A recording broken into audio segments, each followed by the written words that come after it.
단벌 컨트롤 볼게요 얘들아. 일단은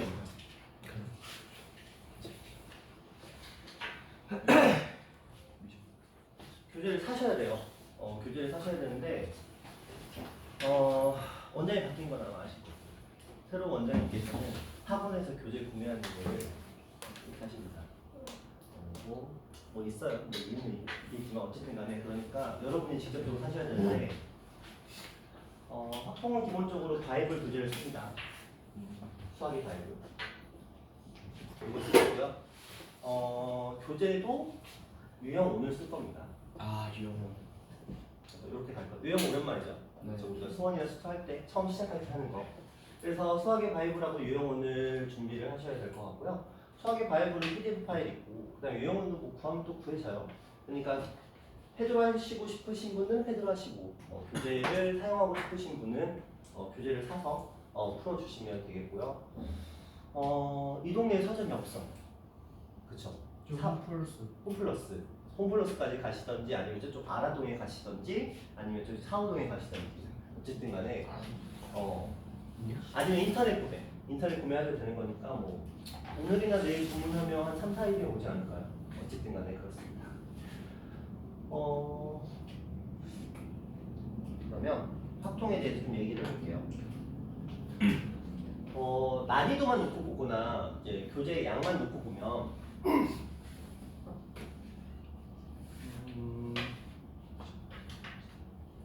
책 두께로 설명을 드릴게요. 뭐 보이시죠? 저게 수원 요게 이제 수원이었고요. 보라색이 수원이었고 핑크색 수투 핑크색이 수트였어요. 이제 좀 이상하긴 하죠. 수트 양이 이렇게 작지는 않았던 것 같은데 그렇죠? 좀 얇아요. 양 자체가. 그 다음에 이제 미적과 확통이 이렇게 있습니다. 단순 비교로 따져도 분량이 2배예요. 미적이 확통에 비해서. 그렇네. 보시면 알 거예요. 수트하고 미적을 비교하는 게 어떻게 보면 가장 단순할 수도 있거든요.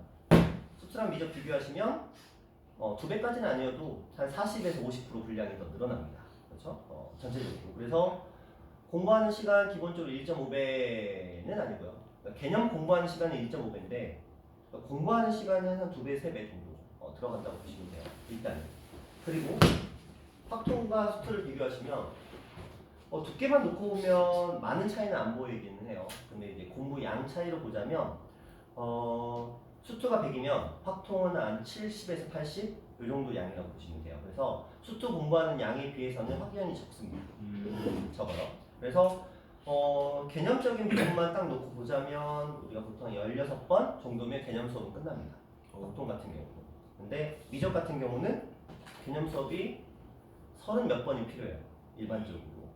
그래서 확통과는 완전히 다른 상태가 됩니다. 근데 미적은 개념만 있는 게 아니고요. 이 개념을 이제 공부하는 시간도 이제 필요한 거기 때문에 이건 뭐 이따 얘기할 거고. 자, 그럼 확통에 대해서 이제부터 얘기를 할 건데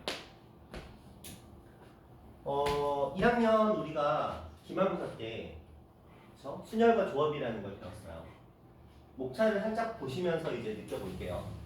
자, 첫 번째 단원이 순열로 시작을 합니다. 그냥 똑같은 순열이에요. 우리가 고등학교 1학년 때 했던 그 순열이 똑같이 나옵니다. 그게 첫 번째 순열. 자, 거기에 이제 여러 가지 순열이 추가가 돼요. 이게 확통의 메인입니다. 여러 가지 순열. 그것들에 대해서 좀 이따가 설명을 드릴 거고요. 그런데 저 여러 가지 순열이 뭐 그렇게 어려운 내용은 아니에요. 그러니까 뭐라고 할까요? 그러니까 지금까지 배웠던 것과는 좀 다르긴 한데 그 나름의 규칙성이나 이런 것들만 알고 계시면 딱히 여러분이 학교 시험에서 틀릴 만한 내용은 아니에요. 여러 가지 순열은 그냥 차근차근 풀어가시면 크게 어려움은 없어요. 유일하게 원순열 하나 있거든요. 그 원순열이 킬러로 나오면 골 때립니다. 그거 하나가 이제 조금 이제 고민할 부분이긴 해요. 그 다음에 배우는 게 이제 조합입니다.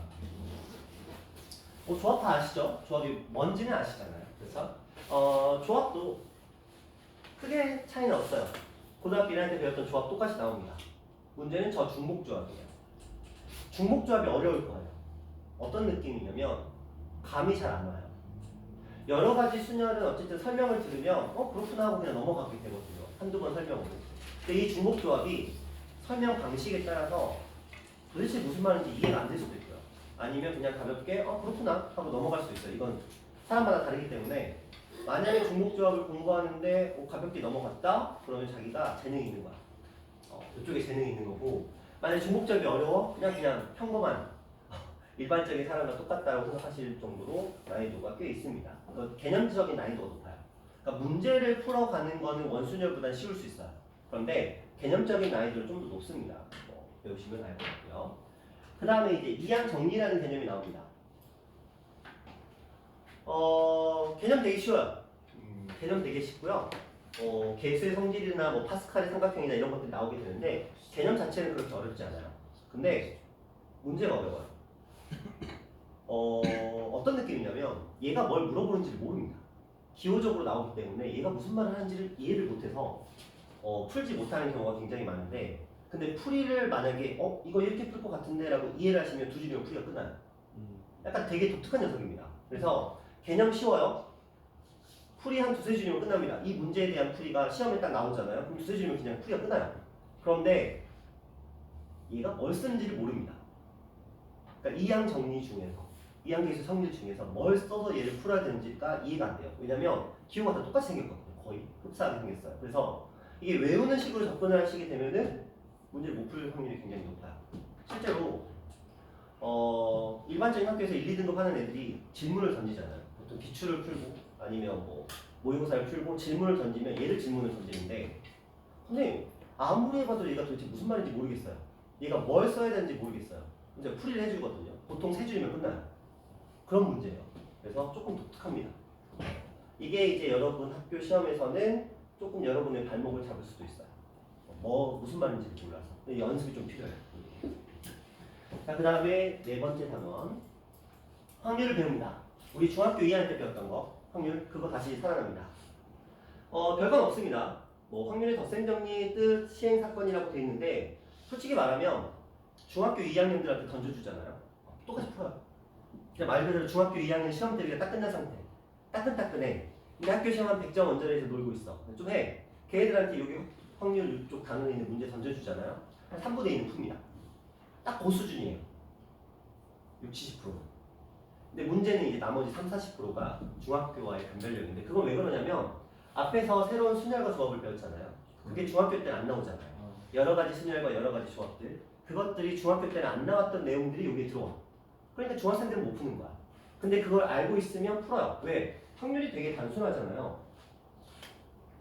확률은 뭐예요? 전체 사건의 경우의 수분에 그 특정한 사건의 경우의 수. 이거 구하면 끝나잖아요. 모든 문제가 이렇게 풀려요. 근데 문제가 뭐냐?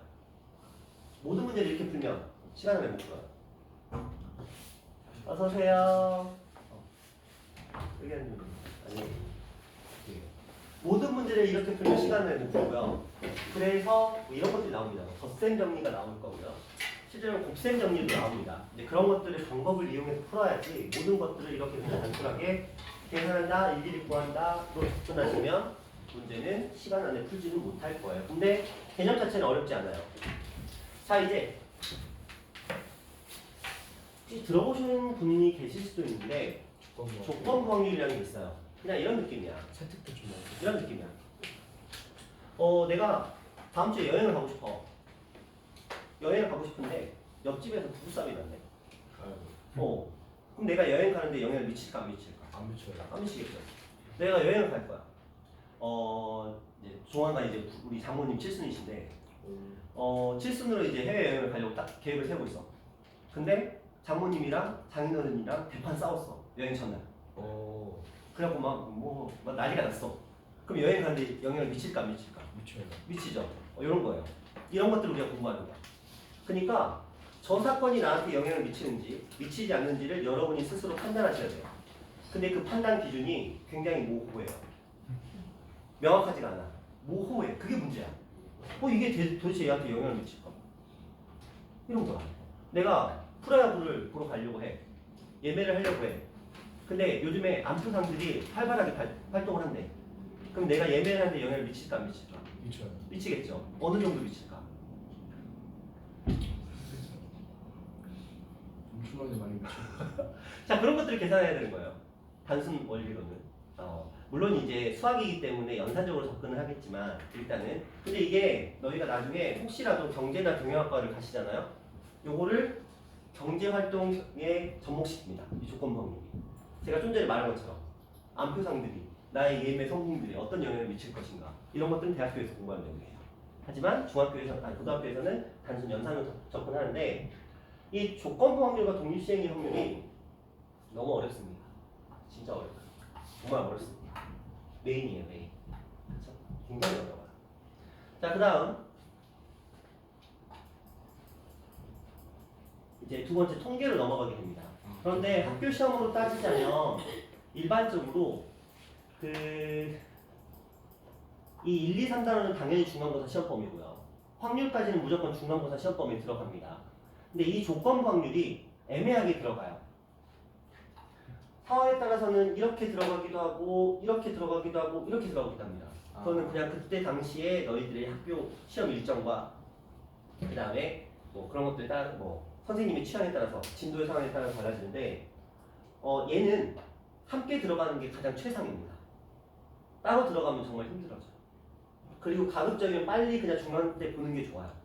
그게 훨씬 더 여러분이 공부하기는 훨씬 편할 건데 어쨌든 어렵습니다. 자, 그 다음에 이제 통계도 어려운 부분이 있다. 통계를 공부해요. 뭐 통계가 뭔지는 대충 아실 거예요. 우리가 언제 했었던 중학교 때 했었던 평균 분산 표준 편차. 기억하시죠? 뭐 상대도수라든지 이런 것들. 까먹었어. 산점도는 기억하시려나요? 그뭐 점들 점들 찍어 찍는 거. 상관관계. 근데 안타깝게도 산점도는 나오지 않고요. 평균 분산 표준 편차를 가지고 공부를 하게 돼요. 그게 이제 이쪽에서 통계에서 다루는 내용인데, 자, 이산확률 분포는 그냥 너희가 어떤 느낌이냐면 그 중학교 때 도수 분포표 기억하시죠? 도수 분포표. 뭐 그런 거 있어요. 이따가 설명해 드릴게요. 도수 분포표가 있었거든요. 그 도수들에다가 계급에다가 확률을 접목시킨 거예요. 그래서 확률 분포표로 하고 얘기를 하는데 뭐 이거는 그리고 이항분포라는 개념이 나오는데 굉장히 쉬워요. 여러분이 학교 시험에서 이걸 틀릴 일은 거의 없습니다. 굉장히 쉬워요. 굉장히 쉬운 단원이고 연속 확률 분포라는 게 나오는데 이것도 쉬워요. 정말 쉽습니다. 정규 분포라는 게 나와요. 이것도 쉬워요. 그러니까 이쪽 라인은 어떤 느낌이냐면 학교 시험을 딱 봤어. 이쪽 라인의 시험을 봤어. 그럼 여기서 틀릴 일은 거의 없어요. 거의 없습니다. 어느 정도 수준이라면 한 3등급만 넘어가도 여기에서 틀릴 일은 거의 없어요.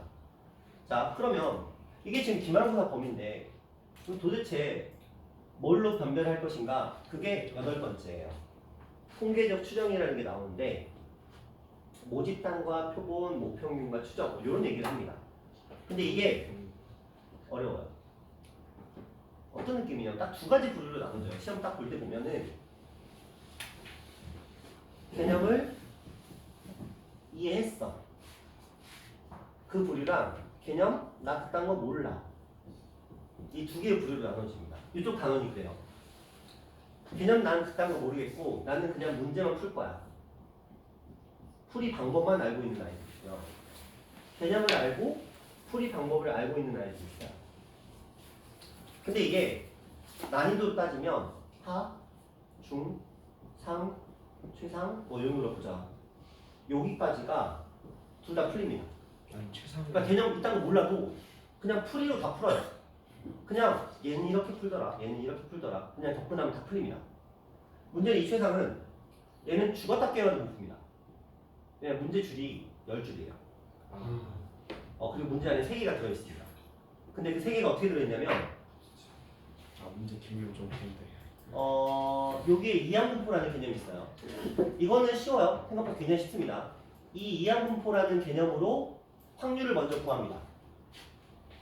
이항분포를 이용해서 확률을 구하고요. 이게 첫 번째 과정.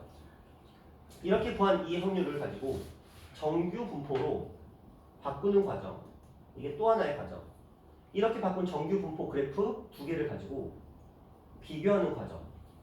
요게 수능으로 따지면 킬러 문제예요. 요게 수능으로 따지면 요게 킬러 문제로 자주 출몰합니다. 그런데 이거를 얘는 죽었다 깨어나도 못 풉니다. 정확하게는 무슨 말인지를 절대 이해를 못합니다.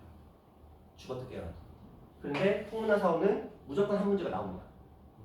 얘는 왜 이걸 안 낼 이유가 없거든요. 기말고사에서 변별력은 예 아니면 조건 확률이거든요. 이게 무조건 나오는데 개념 이해 못해도 여기까지는 풀어요. 그러니까 무슨 말이야? 한 80점까지는 가능한다는 거야. 그런데 그 이상으로는 절대 못 들어갑니다. 근데 이 개념이 굉장히 어려워요. 여러분이 저거를 이해하는 게 물론 여러분이 이해할 수 있을 것 같은데 생각보다 어렵습니다. 이게 어떻게 받아들이느냐에 따라서 굉장히 어려운 내용이어서 풀이는 뭐 어떻게 푸는데 개념 자체가 굉장히 까다로운 내용을 다루고 있어요. 그래도 문제를 어느 정도까지 풀 수는 있어요. 자기의 목표가 한 3등급이다. 뭐 말도 안 되지만. 그러면 그냥 뭐 개념 버리고 풀어도 돼요. 근데 자기의 목표가 그래도 2나 1이나 2다. 그러면 개념 조금 받아들이셔야 돼요. 자, 이렇게 따지면 전체적으로 좀 봤을 때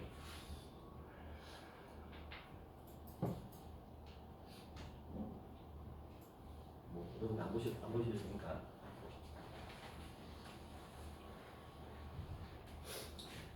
확률의 독보적인 원탑은 조건부 확률입니다.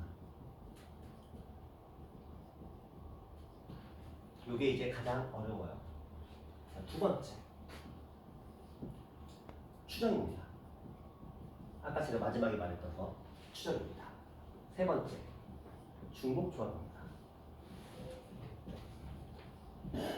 일반적으로 이런 식으로 나눠요. 뭐 조건부 확률 속에는 이제 독립과 종속이라는 녀석을 포함하게 되는데 그러면 이제 얘는 무조건 중간고사 범위니까 얘는 무조건 기말고사 범위니까 얘가 이제 어느 쪽으로 붙냐에 따라서 그 시험의 난이도가 결정이 돼요. 만약에 그게 중간으로 붙었어. 근데 보통은 잘 안 붙어요. 거의 기말로 붙긴 한데 얘가 만약에 어느 쪽으로 붙냐에 따라서 그냥 그 시험의 난이도가 결정이 될 정도로 굉장히 어려워요. 그러면 여러분이 수능에서 만나는 킬러 문제는 이거 그리고 이거에서 주로 나옵니다. 수능 킬러 문제는 거의 다 저쪽에서 등장을 해요. 가끔 변덕스러울 때 가끔 얘가 이제 등장하긴 하는데 아니면 원이 등장하긴 하는데 그 다음에 굳이 사순위를 먹이자면 이항정리예요. 왜냐면 어렵게 내면 좀 어려울 수 있기 때문에 딱 이 정도 느낌으로 보시면 돼요. 그래서 요 녀석은 중간고사, 요 녀석은 기말고사인데 얘도 웬만하면 기말고사 그래서 양대 산맥으로 이렇게 나눠진다라고 보시면 일단 전체적인 흐름은 이래요. 근데 개념 자체가 그렇게 많지는 않아요. 뭐 보시면 제가 한 단어 설명하는데 뭐 PT에 한 번 내지 두 번이면 수업을 끝납니다. 개념적인 수업은 이제 문제 풀이 방법에 대한 접근이 어려운 거고 확통은 암기가 거의 없어요. 이 확률의 통계라는 이러한 단어는 암기가 거의 없습니다. 그래서 거기다가 얘가 뭐고 해서 뭐 암기라고 할 만한 공식 그런 것들도 거의 없고 이한정리 빼고는 그래서 뭐 그렇게 내용적으로 엄청난 내용들을 다루지는 않아요. 그래서 어떻게 따지면 연습만이 살 길이긴 해요. 선생님 개념이 별로 없네요. 양이. 그 다음에 뭐 문제풀이 유형에 대한 설명도 유형도 그렇게 많지는 않아요. 근데 그러면 학교 시험이 전반적으로 점수가 높게 나오겠네요. 이제 보통 이런 생각인 거거든요. 근데 생각보다 점수가 안 나옵니다. 자, 그래서 학교 시험은 어떻게 되느냐? 이걸로 승부합니다. 무조건. 일반적으로 그래요. 우리가 뭐 흔히 푸는 게 마플이니까 마플 기준을 한번 설명을 해볼게요. 마플에 행복한 1등급 있잖아요. 이거 정답률이 한 80% 돼요. 행복한 1등급. 유형의 정답률은 뭐 거의 한 90%, 95% 나옵니다. 꽤 잘하죠. 이 아이가 풍무는 그게 좀 더 심하고 사원은 좀 덜하긴 한데 예를 들어 풍무 시험을 봤어요. 이 아이가 풍무 시험을 봤어요. 네 문제는 읽지도 못합니다. 읽지도 못한다는 소리가 무슨 말인지 아시죠? 아예 애초에 문제를 읽을 시간조차가 없다는 거예요. 그리고 네 문제를 못 읽어요. 그러니까 일단 기본적으로 몇 점에서 80점에서 시작하는 거예요. 스타트. 그러면 그때부터 이제 까 내려가는 거죠. 근데 또 희한한 게 이건 또 다 맞춰. 그러니까 문제를 못 푸는 게 아니고요. 시간이 없는 거예요. 풍문은 절대적으로 이래요. 그래서 네 문제를 못 푸는데 만약에 내가 못 푼 문제가 5문제야. 그럼 2등급. 내가 모품 문제 6문제야. 그럼 3등급이에요. 아. 풍문은 한 문제씩 1등급, 2등급, 3등급입니다. 단순해요. 4문제만 못 풀었어 1등급. 그러니까 이게 점수대가 굉장히 촘촘해요. 점수가 1대 떨어집니다. 고3은. 그래서 앞에서 하차하잖아요. 수투보단 당연히 점수가 높기는 해요. 왜냐면 시간 안에 못 푸는 게 문제인 거지 반 이상 다 풀리거든요. 그래서 평균 점수가 상당히 높게 형성이 됩니다. 한 50점 정도에 형성이 돼요. 그러다 보니까 등급것도 굉장히 올라가요. 요게 이제 풍무. 그러다 보니까 사후 같은 경우는 좀 덜해요. 이거보다는. 사후는 3학년이 되면 미적분에 대한 배려일 수도 있는데 문제가 생각보다 굉장히 쉽게 나옵니다. 합통 문제. 특히 전반부의 문제가 뭐 거의 그냥 너 이번 시험 봤으면 느꼈을 거야. 어떤 느낌이었어? 그냥 드세요. 약간 이런 느낌이잖아. 스트레스 받지 마세요. 그냥 편하게 드세요. 약간 이런 느낌이잖아. 전반부는 약간 거의 거저주는 식이야. 선물 느낌. 자, 중반부부터가 이제 문제가 시작이 돼요. 여기서부터가 좀 머리 좀 굴려볼까? 이런 식이 돼요. 그리고 뭐 후반부로 가면 당연히 어려운 문제는 나옵니다. 그런데 시간적인 면에서 뭐 단순하게 뭐 이게 정확한 건 아닌데 풍무가 만약에 내가 이 문제를 전부 다 제대로 풀려면 말 그대로 한 60분에서 70분이 필요했어. 실제로 그래요. 그런데 시험 50분이니까 못 푸는 거야. 근데 사후 같은 경우는 한 50에서 60분 정도라고 보시면 돼요. 그러니까 못 푸는 문제가 한 2문제 정도가 등장을 해요. 한두 문제가. 그러니까 이거는 시간이 없어서 못 푸는 거야. 그런데 이 사후는 뭐 아시지만 2문제가 나와요. 어려운 거. 겁나 어려운 게 2문제가 나오는데 주로 얘는 수능 평가원에서 나옵니다. 주로. 그래서 근데 풍무도 그렇긴 하지만 사후 같은 경우에는 그래서 모고 합통 문제를 한 5년 9년 다 풀어야 돼. 근데 그게 풀렸다가 아니고 완벽하게 이해를. 완벽하게. 왜? 어차피 바꿔서 나오니까. 바꿔서 나오면 풀이가 완전히 달라져요. 이게 경우의 수의 특징이 뭐냐면 예를 들어 공이 3개가 있었어. 이걸로 푸는 문제가 있었어. 10초 컷이야. 공이 하나가 더 늘어났어. 한 1분이 걸리네. 공이 하나가 더 늘어났어. 5분이 걸리네. 공이 하나가 더 늘어났어. 던져야 돼요. 이런 문제가 나옵니다. 제가 그랬죠. 수능 문제라고요. 평가원 문제라고요. 평가원의 확통의 마지막 문제는 10분 때려 박아야 돼요. 일반적으로. 그러니까 방법을 알아. 얘를 어떻게 푸는지 알아. 그런데 그걸 풀려면 그 방법을 가지고 푸는 시간이 10분이 걸리는 거야. 물론 고민 없으면 한 60분이면 끝나긴 해요. 그렇죠? 그런 문제를 예를 살짝 바꾸잖아요. 답도 안 나옵니다. 저렇게 나오죠. 그래서 근데 이 2문제만 틀렸어. 그러면 웬만하면 1은 떠요. 이것만 틀리면. 하나 더 틀리면 바로 2. 2개 더 틀리면 바로 3이면. 한 문제 차이야. 그것도 똑같아. 단지 점수 때는 90, 85, 80 이렇게 형성이 돼요. 풍무보다는 10점 정도 높습니다. 이거는 전형적으로 그냥 시간 때문이다. 그러면 결국은 너희가 어떻게 해야 되냐? 이런 느낌이야. 앞에 시간을 잡아먹어요. 앞에 찍고 뒤에. 외고는 수특에는 100% 나와요. 수특 100%에 이제 선생님이 찍어주는 모의고사 요걸로 나오게 되는데 시간 안에 못 풀진 않아. 왜냐면 수특이라는 게 너무 뻔히 보여서. 그리고 형식 자체가 조금 달라요. 외고는 공익에서 늘리는 방법을 쓰지 않고 구하는 것을 바꾸는 방식을 쓰거든요. 그러니까 그나마 좀 할만하기는 해요. 자, 그러면 확통은 결국 뭐가 문제냐? 문제양이에요. 여러분이 개념 이해 그렇게 어렵지 않을 거예요. 유형 설명 그렇게 어렵지 않을 거예요. 그럼 뭐 해야 돼요? 훈련해야죠. 무슨 훈련? 시간 단축. 여러분이 문제를 풀고 맞췄다 기뻐하시면 안 돼요.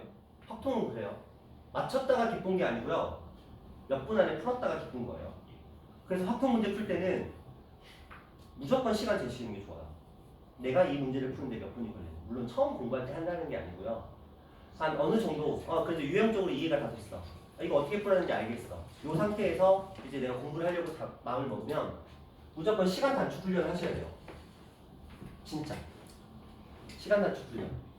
이게 뭐 풍무나 사후에서 내가 만약에 시간 안에 모든 문제를 다 풀겠다. 만약에 이런 목적 의식을 가지고 있어. 그럼 어떤 느낌이냐면 수능 있죠? 수능에 확통 문제 8문제 있어요. 아니면 평가원이나 모의고사 8문제 있죠?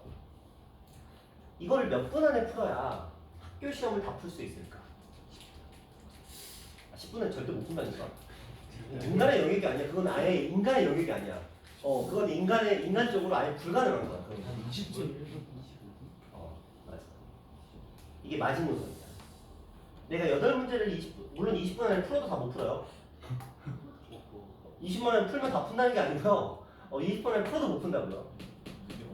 자, 근데 이게 마지노선이야. 뭘 위한? 1등급을 위한 마지노선이야.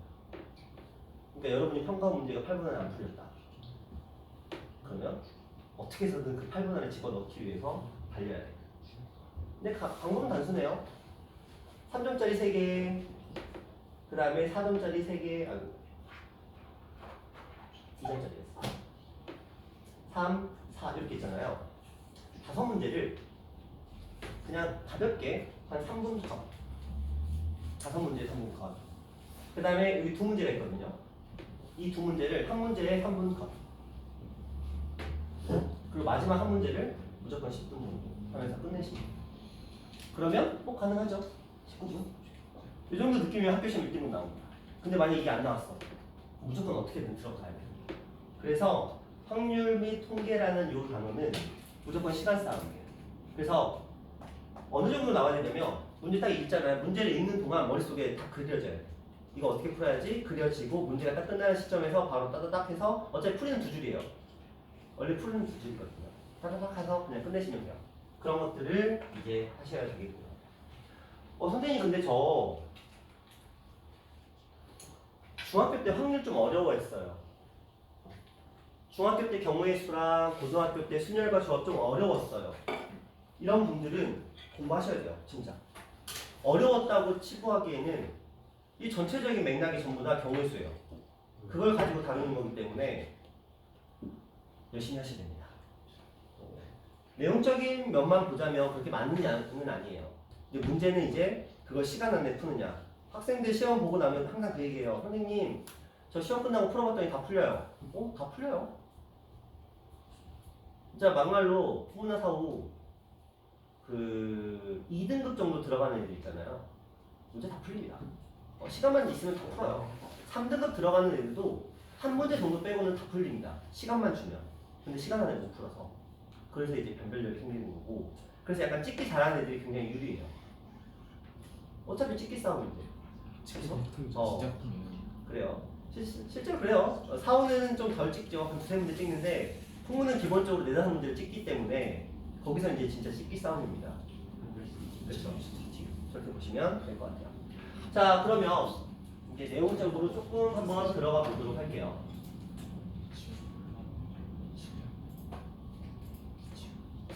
그때 어떤 애가 엄청 술 마셨잖아.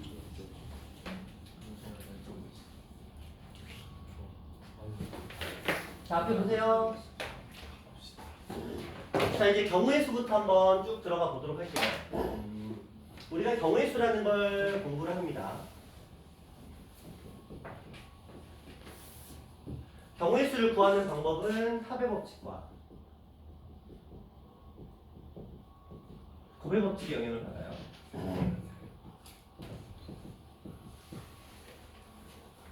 경우의 수가 뭐죠? 토커야, 경우의 수가 뭐예요? 경우가 일어난 경우가 일어나는 확률. 확률? 갑자기 확률? 경우의 수. 가능한 가지수. 가지수. 그렇죠.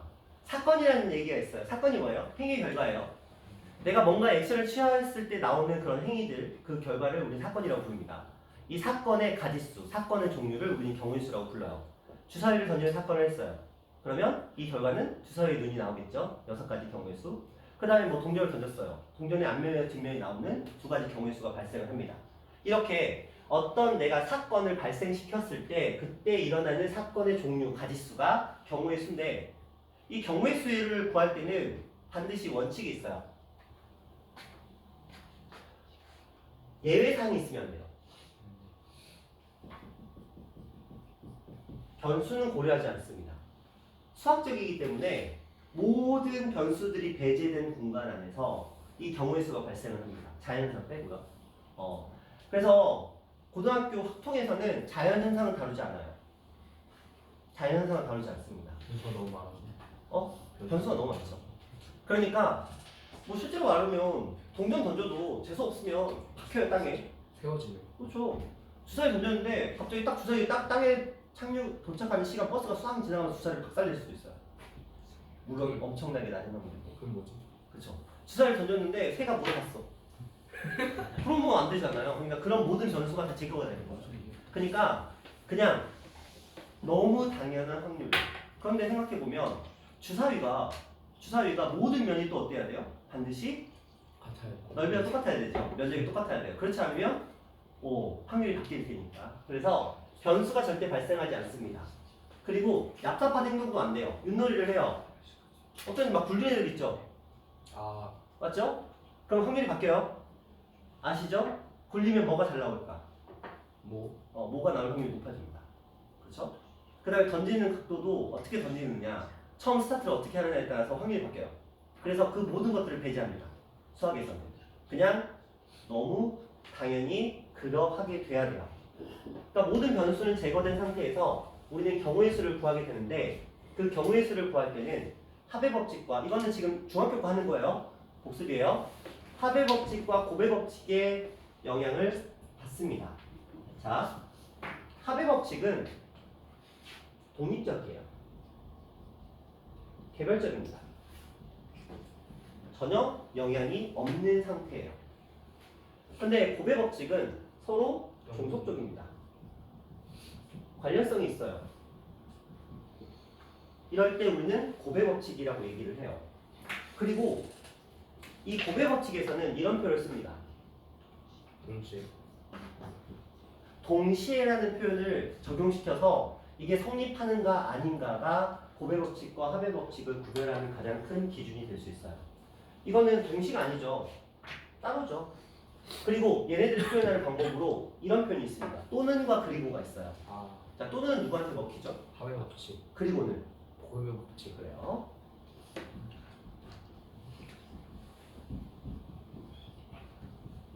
자, 집합으로 가볼까요? 교집합과 합집합이 있어요. 네. 교집합은 어떤 법칙일까? 곱의 법칙. 합집합은 아, 합의 법칙. 왜? 교집합은 뭔가 연관돼 있잖아요. 그 A와 B라는 그 두 사건의 공통된 부분이. 그리고 근데 합집합은 A와 B라는 그 집합의 모든 그 경우를 다 더한 그런 값이라서 합의 법칙에 따르는 것 같습니다. 그럼 합의 법칙에도 교집합이 들어있잖아.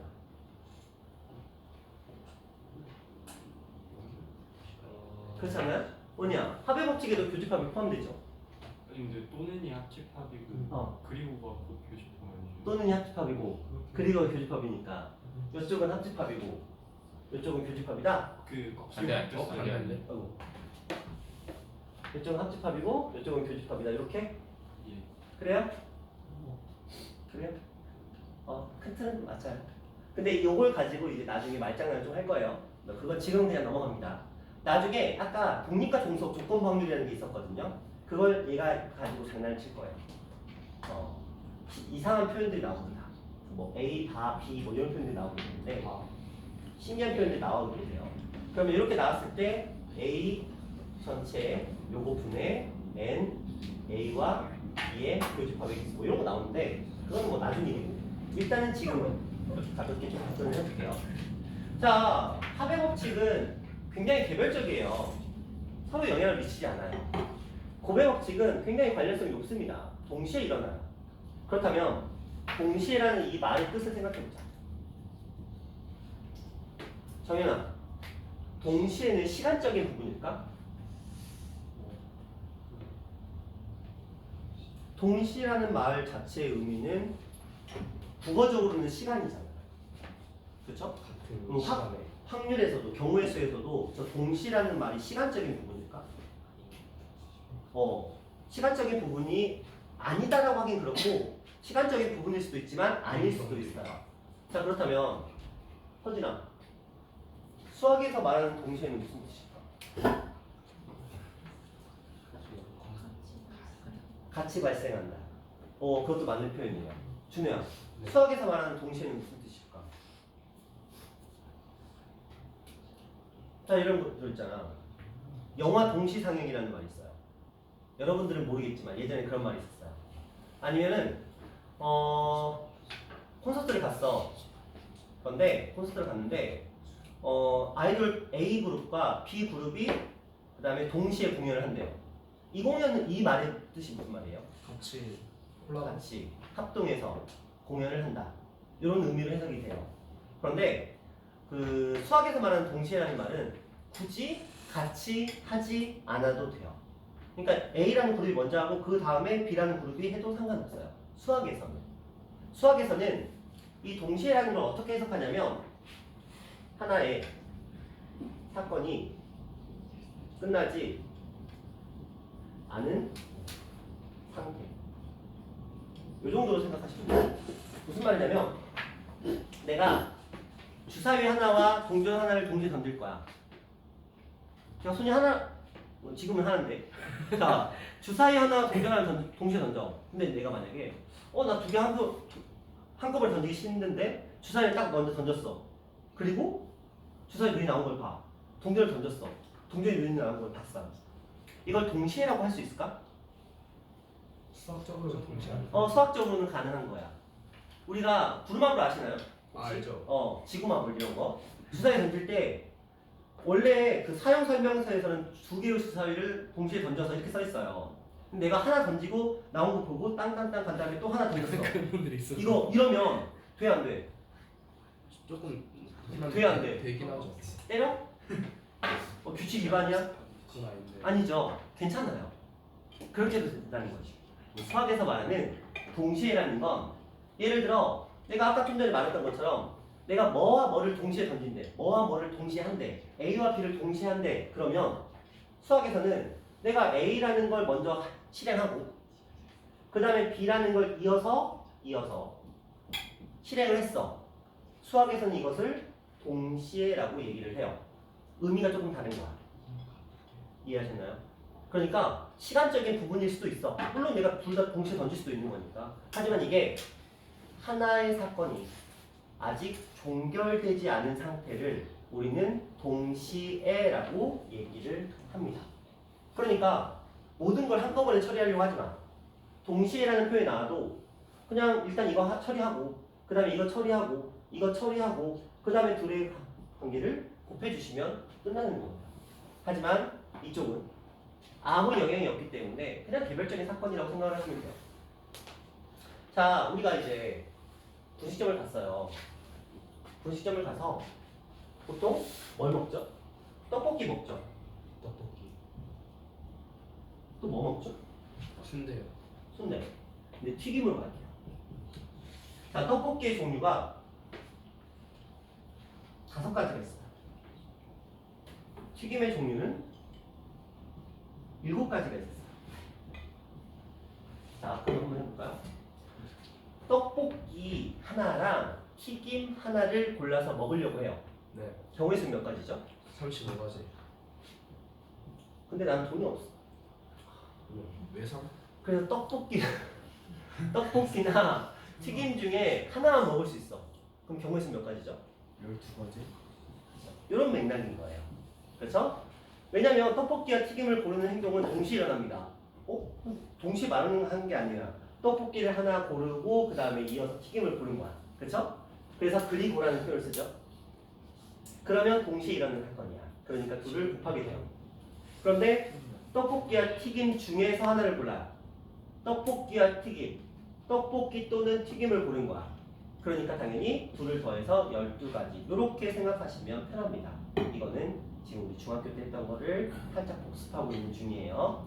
그러니까 경우의 수는 결과적으로 합의 법칙이냐 곱의 법칙이냐 이걸 따라가게 되는데 이 합의 법칙에는 최악의 문제가 하나가 존재를 해요. 수영도라고 들어보셨나요? 바그리는 뭐예요? 가지치는 거. 가지치기. 최악의 문제가 있죠. 저게 시험에 한 문제 꼭 나옵니다. 재밌겠다? 시간 다 잡아먹을 텐데. 그거 한 문제만 푸는 거죠. 빠르게. 이게 문제예요 수영도가. 그리고 가장 만만한 게 사전식 배열이에요. 그렇죠? 그거는 썼던 것 같아. 공을 뽑습니다. 0부터 가장 무난한 문제가 이런 문제예요. 0부터 5까지 공이 있습니다. 이 중에서 공 3개를 뽑습니다. 3개를 뽑아서 세 자리의 자연수를 만들려고 합니다. 이 세 자리의 자연수를 큰 수부터 7번째 수는 무엇입니까? 뭐 이런 식으로 물어봅니다. 그렇죠? 뒤에서부터 오는. 그렇죠? 이게 이제 흔히 서술형이 있던 시절 첫 번째 문제가 보통 이렇게 나와요. 이게 서술형 첫 번째 문제가 보통 이렇게 나와요. 숫자를 그렇게 많이 주진 않아요. 한번 가볍게 가볼까요? 자, 3개야. 5, 4, 3부터. 그렇죠? 그러면 가장 큰 수부터니까 5부터 시작하겠죠. 네. 뒤에 뽑아야 돼. 4, 4, 3, 3,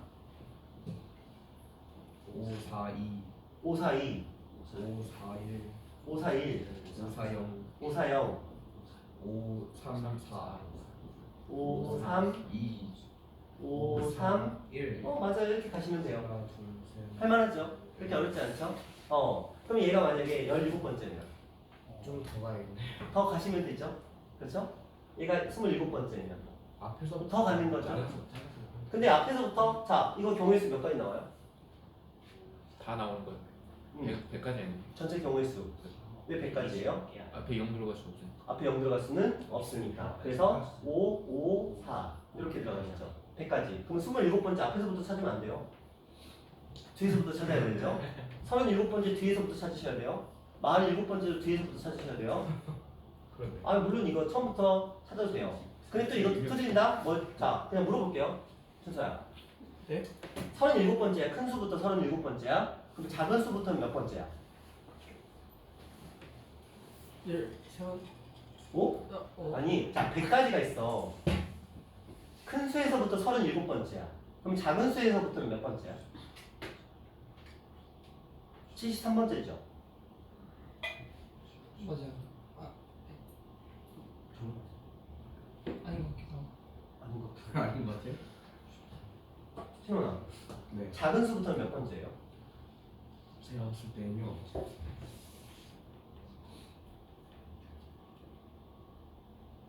산아, 몇 번째예요? 64. 64번째죠? 63번째 아니에요? 64번째입니다. 이래서 틀립니다. 그러니까 신나가지고 앞에서부터 셌어. 이런 경우, 47번째 같은 경우 그냥 숫자 적은 걸 보여드릴게요. 자, 1, 2, 3, 4가 있어요. 자, 얘 앞에서 몇 번째, 뒤에서 몇 번째? 세 번째, 앞에서 몇 번째? 세 번째, 둘을 더하면 6이죠. 그렇죠? 일단 이거 기억하세요.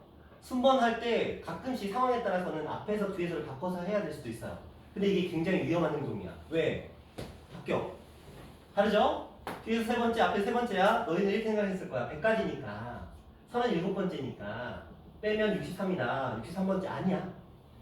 나부터 세서 들어가기 때문에 무조건 하나가 추가돼요. 그래서 얘는 64번째가 맞아. 이거 위험 행동이야, 굉장히. 근데 봐봐.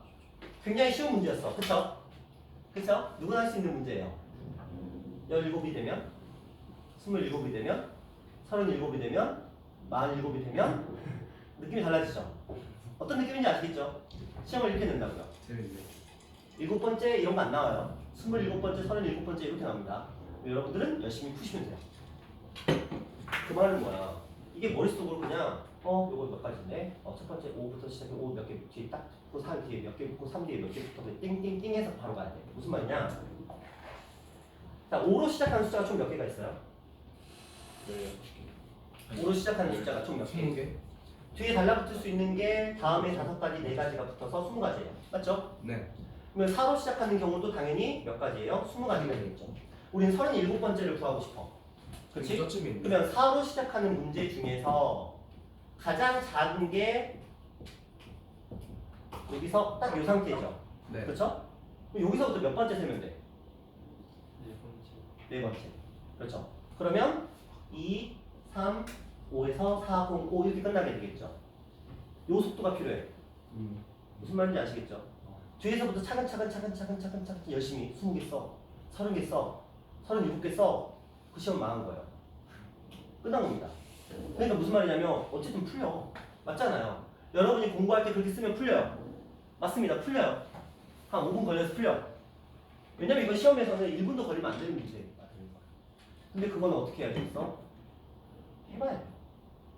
그러면서 고민하세요. 확률 및 통계라는 이번 단어는 여러분이 고민하셔야 돼요. 뭘 고민해야 되냐? 어떻게 하면 빨리 풀까? 이 문제를 어떻게 하면 정확하게 빨리 풀 수 있을까? 함정에 빠지지 않을까?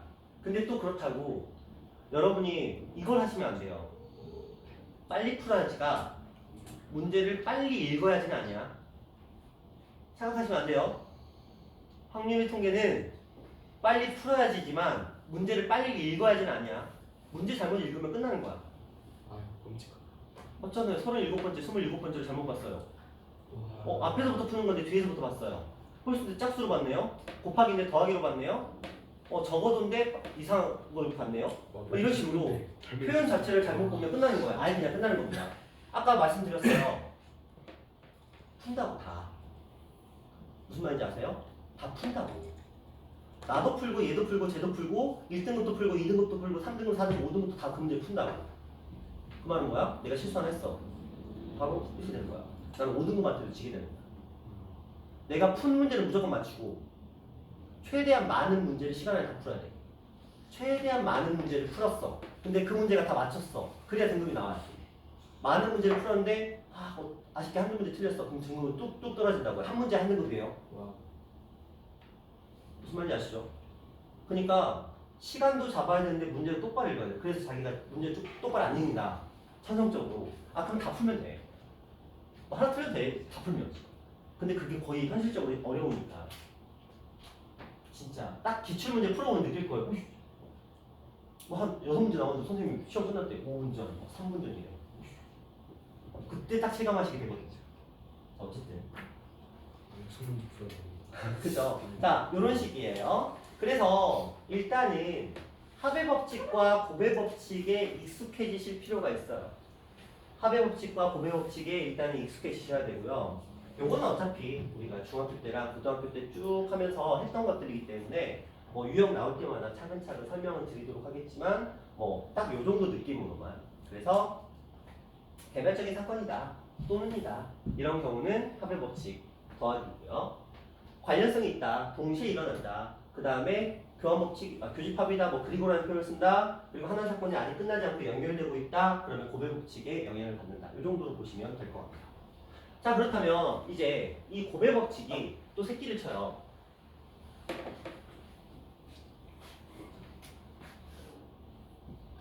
뭐가 있죠?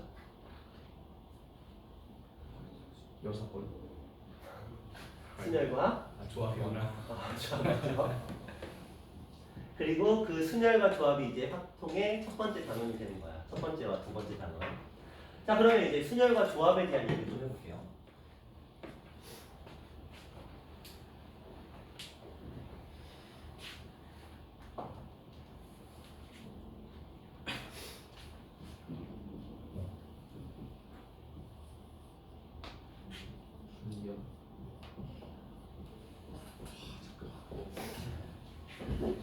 그게 자, 순열 NPR입니다. 이게 n은 당연히 r보다는 크거나 같았어야 돼요. n개 중에서 r개를 뽑아서 순서대로 나열하세요가 이게 기본 전제입니다. n개 중에서 r개를 뽑아서 순서대로 나열하세요. n개 중에서 r개를 뽑아서 순서대로 나열하세요. 자, 그러다 보니까 이 녀석과 관련된 표현으로는 자, n개 처음에는 왜 n개 중에서 n개를 뽑아 하나를 뽑을 경우의 수는 n개니까 그 다음은 줄어들겠죠. 뭘로? 그 다음은 이렇게 줄어들어가요. 그럼 맨 마지막은 뭘까요? 플러스 맞아. 플러스. 선생님 저기 뭔지 모르겠어요. 몰라도 돼요. 몰라도 돼요. 그냥 n개 중에서 r개를 뽑아서 나열하세요. 이거니까 이런 거 몰라도 문제 푸는데 제한 없습니다. 그냥 그런 거보다 하시면 되고요. 그래서 이걸 이제 분수식으로 표현하게 되면 어떤 형태가 되죠? 분수식으로 표현. R팩분의 N팩이었나? r팩분의 n팩? 엠마 R팩인가? R팩분의 엠마 R팩분의 N팩? 자, n마 r팩분의 n팩이라고 돼 있어요. 이게 무슨 말이냐? 그러니까 연산적인 접근이거든요. 우리가 뭐냐면 7P5를 하고 싶어. 그럼 뭐예요? 7, 6, 5, 4, 3을 곱해야 된다는 거야.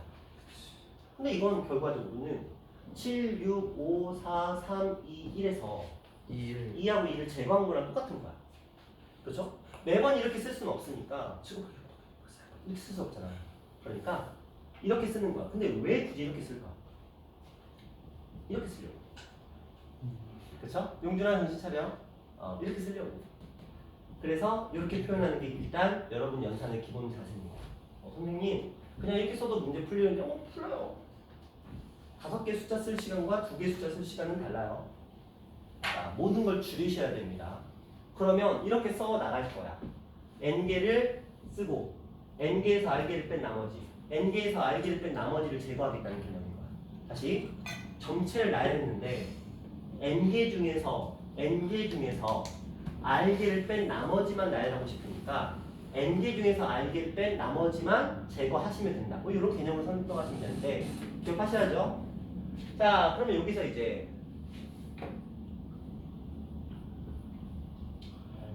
잠깐만. 자, 이런 것들이 기본적으로 있습니다. MPN, MP1, MP0. MPN은 되게 쉽죠? 이거 뭐예요? 1 아니에요? 자, 이걸로 가볼까요? n마 n 팩 분의 n 팩 얘가 0 팩 분의 n 팩. 자, 0팩이 필요하겠죠, 먼저. 옆에는 1이었던 거 같아요. 0팩은 얼마예요? 1 이거는 개념이에요, 아니면 정의예요? 정해 0팩이 1이라는 건 논리적인 사건이 아닙니다. 무슨 말이냐? 여러분 i 아시죠? i. 네. 복소수 i. 네. i는 논리적인 숫자가 아니에요. 그냥 우리가 편의상 허수를 표현하기 위해서 만들어낸 정의. 그렇죠? 단위입니다. 수학에서 경우의 수에서 0팩 또한 마찬가지예요. 0팩이 말이 안 되잖아. 0개를 뽑아서 순서대로 나열하래. 뭔 소리야? 그쵸? 0개를 뽑아서 순서대로 나열해. 1부터 0까지? 말이 안 되잖아요. 그런데 이렇게 써요. 왜 써요? 그냥 생각해봐. 아무것도 없는 경우. 자, 너희가 7명이야. 여기 7명이 앉아있어. 7명 중에서 7명을 뽑아서 순서대로 나열하래. 그럼 우리는 7, 6, 5, 4, 3, 2, 1 이렇게 가겠지. 너무 당연한 거잖아. 그런데 좀 전에 봤지. 이 식의 도움을 받아서 표현해봤더니 갑자기 분모 이상한 게 떠오르네. 이건 분명히 n팩이 나와야 되는데 이것 때문에 이게 뭐지? 사람들이 어떻게 한 거야? 야, 그냥 이거 1이라고 하자. 그래야 말이 돼. 그렇지 않으면 이게 설명이 안 되잖아요. 그래서 얘는 정의예요. 논리적으로 이해하려고 하지만 그냥 그런가 보다 저렇게 약속을 했구나 정도로 이해하시는 게 정신 건강에 좋습니다. 되셨나요? 자, 그럼 다시 돌아가서 그럼 얘는 뭐예요? n팩이죠? 얘는 뭐죠? 그냥 n이에요. 한 명만 뽑았으니까. 그럼 얘는 뭘까? 1? 생각해봐. 야, n개 중에서 0명을 뽑으래. 자, 7명 중에서 0명 뽑으래. 어떤 생각해? 무슨 생각을 해? 무슨 생각을 할 거야? 0명 뽑으래. 무슨 생각을 할 거야? 안 뽑겠다는 말이지. 안 뽑겠다는 거지. 아무것도 안 하겠다는 거야. 근데 이걸 경우의 수로 따져? 안 뽑겠다는 거 훨씬 흉가지. 안 뽑겠다는. 그쵸? 진짜. 경우의 수. 그러면 안 뽑았어. 그럼 경우의 수 0가지 아니야? 안 뽑으니까 경우의 수. 뭐 전구 같은 걸로 생각하면 다 꺼진 경우에 죽어가지고. 오, 멋있다. 감사합니다. 그쵸? 그래서 이것도 마찬가지예요. 요 식대로 설명을 하자면, 자, 저걸 요 식대로 설명하자면, 저 식의 도움을 받으면 n팩. 여기가 뭐예요? n-1팩. 영팩. 그러면 세상에 이거를, 그쵸? 계산 못하는 사람 없으니까. 그러면 n팩분의 n팩이잖아. 일단 M-1 그러니까 얘는 뭐가 되는 거야? 1. 1 되는 게 맞겠죠. 그래서 1 이렇게 뜨게 돼 있어. 기본적인 연산 기호예요. 이거는 고등학교 1학년 거 지금 습하고 있는 거예요. 만약에 가물가물하다 그러면 고등학교 1학년 거 책을 다시 한번 지적지적 하시면 바로 알 수 있는 내용이에요. 괜찮죠? 여기까지. 자, 그러면 조합 얘기를 해볼까요?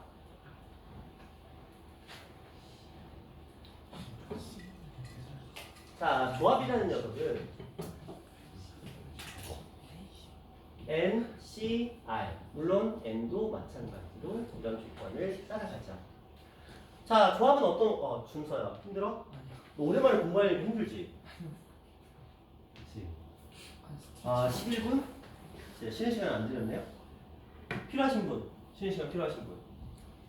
봐봐 없잖아. 눈치 보지 마. 나 필요하다 손 빨리. 뭐 저는 괜찮습니다. 쉬는 시간 필요하다 손. 눈치 싸움 하지 말고 필요하다 손 빨리. 그래요? 알겠어요. 5분만 쉬었다 합시다. 차한데. 아 진짜. 근데